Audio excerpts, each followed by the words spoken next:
జయ శ్రీమన్నారాయణ శ్రీమతే రామానుజాయ నమ శ్రీ గురుభ్యో నమ.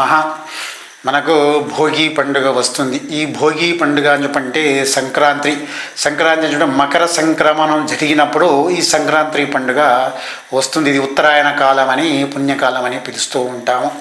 అయితే ఇది భోగి పండుగ అంటే 13వ తేదీ భోగి పండుగ, 14వ రోజు సంక్రాంతి, 15వ తేదీ కనుమ పండుగ. ఈ భోగి పండుగ అని చెప్పనంటే గోదాదేవి కళ్యాణం కూడా ఇదే రోజు నాడు జరుగుతుంది. ఇది ఏం చెప్పంటే స్వామివారిని వివాహం చేసుకొని స్వామివారిలో ఐక్యమైపోయిన రోజు కాబట్టి ఈరోజు గోదాదేవి కళ్యాణము జరుగుతుంది. వివాహము కాని వారు వివాహం కోసము చాలా సంవత్సరాల నుంచి వెయిట్ చేస్తున్న వాళ్ళు కూడా ఈ యొక్క కళ్యాణాన్ని చూడడం వల్ల కానీ వినడం వల్ల కానీ నా యొక్క వీడియో అంటే అమ్మవారి యొక్క విశేషమైన అమ్మవారి యొక్క చరిత్ర చెప్పుకున్నా కానీ మీకు వివాహం శీఘ్రమే జరుగుతుంది. కాబట్టి ఇది భోగి పండుగ అని పని మనం చెప్పుకుంటాము.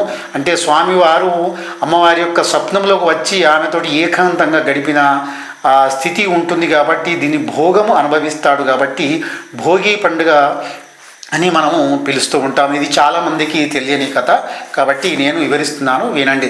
తర్వాత ఇదే భోగి నాడు 5 సంవత్సరాల అంటే వయసు ఉన్న బాలబాలికలు ఎవరైతే ఉన్నారో వారిని కూర్చుండబెట్టి అంటే నూతన వస్త్రాలు ధరింపజేసి వారిని తల్లి ఒడిలో కూర్చోబెట్టి వారికి ఏది మనకి నేరేడు పళ్ళు ఉంటాయి కదా, నేరేడు పళ్ళు, చెరుగడలు, తర్వాత చిల్లర నాణాలు, బంతిపూల రేకులు, వీటిని తర్వాత జీడి పండ్లు వీటిని కలుపుకొని వారికి తలంబ్రాలు లెక్క లేదా తలంబ్రాలు మాదిరిగా ఇట్లా పోస్తాము. అలా పోయండి.